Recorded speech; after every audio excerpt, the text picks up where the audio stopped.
안녕하십니까. 이번 시간은 여러분들과 2020년도 한정 KDN 기출 문제에 대해서 우리가 파악해 보도록 하겠습니다. 일단 저희가 맡은 파트는 경영학이니까 경영학에서는 우리가 열세문항이 출제됐으니 이 문제에 대해서 우리가 상세한 해설을 여러분들께 해드리도록 하겠습니다. 먼저 1번 문제 보시면 다음 구조조정 유형에 대한 설명이죠. 우리가 경영학의 이론적 발전 과정이라는 것 속에서 현대로 와서 계속 덩치만 키웠던 기업들이 점차 줄여나가는 이런 형태로서 구조조정 이론이라는 게 많이 등장을 했습니다.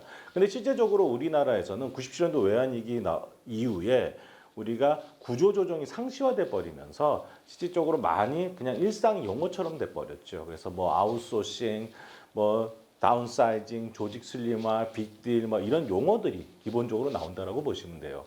그래서 먼저 보시면은 1번 지문부터 하나하나 살펴볼게요. 벤치마킹. 우리가 벤치마킹이라는 게 뭐죠, 여러분?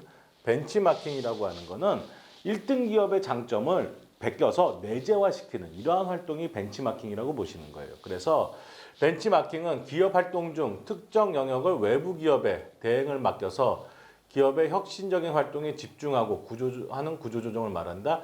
전혀 상관없는 얘기죠. 이거는 특정 외부 기업에 맡기는 게 아니라 1등 기업의 장점을 우리 쪽으로 내재화시키는 이런 활동이지 이러한 영역을 얘기하는 게 아니죠. 그 다음에 2번 사업 구조조정은 가치사슬상에서 수직적으로 연관된 기능 간의 통합을 얘기한다.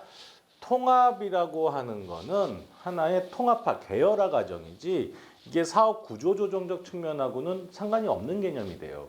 실질적으로 구조조정을 하게 되면 가치사슬상에서 연결된 부분들을 외주화, 아웃소싱 시키는 이러한 활동이라고 봐야 되는 거죠. 그래서 이것도 틀린 설명이라고 볼 수가 있겠네요. 그 다음에 수직적 통합은 기업 다각화된 사업 포트폴리오에서 변화를 의미한다.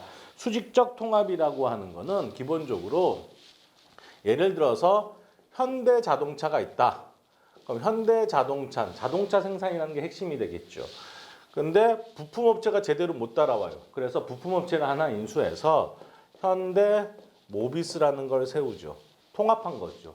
이거는 후방 통합이라고 보는 거고, 그 다음에 현대자동차 판매를 하는데, 현대자동차가 만들어서 판매하는데 판매를 외주 줬었는데 얘네들이 제대로 못해요. 그럼 어떻게 하겠어요?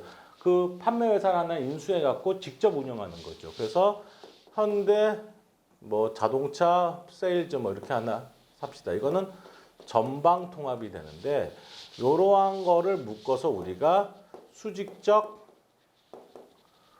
통합이라고 하고, 이 수직적 통합을 하는 목적은 어떻게든 경영관리의 효율성을 극대화시켜 보자는 거예요. 이게 시험에 참 자주 나오는 건데 이렇게 쉽게 생각하세요.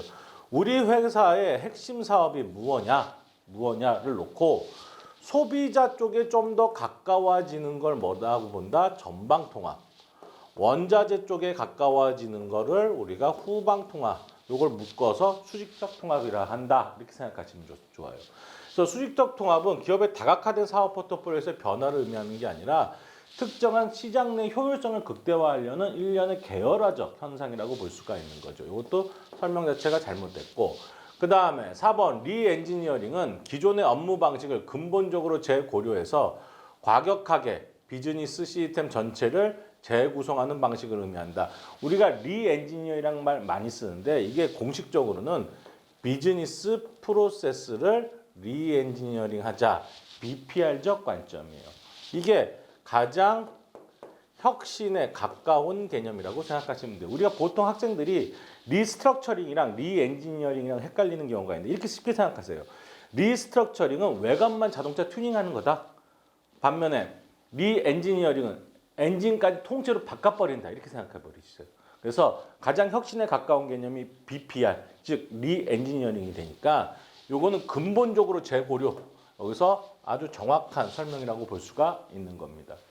반면에 이제 5번 지문 보시면 아웃소싱은 조직의 업무, 업적 향상을 위해 최고 수준에 있는 타 기업의 제품이나 서비스를 비교 학습해서 아이디어를 얻어 개선하는 방식. 이게 일정 부분 벤치마킹에 가까운 개념이 되겠죠. 그래서 여러분 1번 문제의 답은 4번으로 판단을 내리셔야 할 것 같습니다.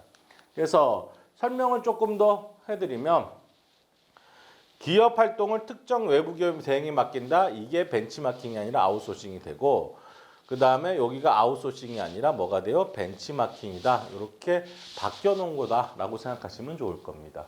그래서 답은 뭐 아까도 설명드렸지만 4번으로 BPR, 리엔지니어링으로 생각하시면 되겠네요. 그 다음에 2번 문제로 넘어가시면 다음 중 균형성과표. 이 균형성과표라고 하는 것은 캐프라인과 노튼이라는 학자가 실질적으로 단기적인 측면만으로 기업을 평가하고 해서는 안 되겠다 해서 여러 가지 관점을 같이 갖고 와요. 그래서 우리 회사의 비전과 전략이라는 거를 코어에 놓고 4가지 관점을 사용합니다. 4가지 관점. 그게 첫 번째, 재무적 관점과 그 다음에 고객 관점, 그 다음에 내부 프로세스 관점, 그 다음에 조직의 학습과 성장이라는 이 관점들이 상호 연결해서 비전에 맞춘, 전략에 맞춘 행동을 평가 내리는 거죠. 근데 이 재무적 관점이라고 하는 거는 단기적이고 객관적이면서 결과 중심적 관점이 돼요.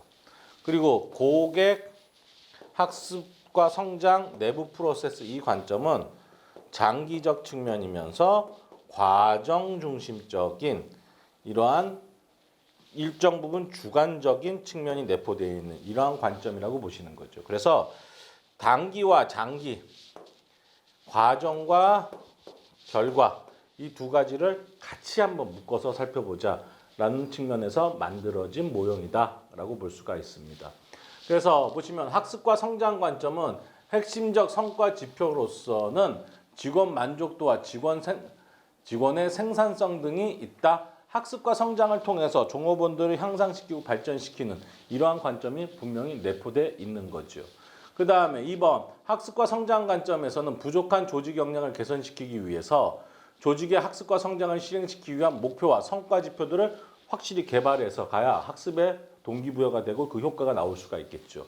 그 다음에 3번 내부 프로세스 관점은 앞에 고객 관점을 만족시키기 위해서 경영관리 측면에서의 프로세스 의사결정, 조직을 통한 지표들을 우리가 통해서 확보하고 확인해 나가는 일련의 활동이라고 볼 수가 있는 거죠. 그 다음에 4번 고객 관점에서는 대표적인 성과 지표로서 사업 수주율, 고객 확보율, 고객 수익성, 고객 유지율, 고객 만족도 등이 있다. 실질적으로 고객 관점에서 대표적인 우리가 지표로 보는 거는 시장 점유율 같은 거예요. 시장 점유율, 고객 만족도 이러한 것들을 우리가 대표적으로 살펴보는 거지.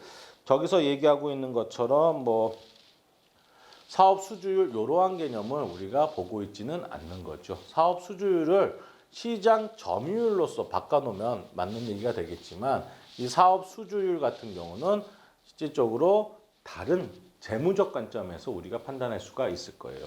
그래서 답은 4번이 잘못된 것으로 판단하실 수가 있겠네요.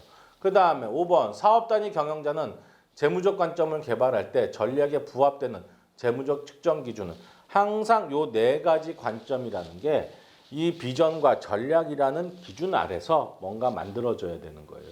그래서 답은 4번으로 판단 내리실 수가 있겠네요. 그래서 이렇게 여러분들이 생각해 두시면 될 것 같습니다.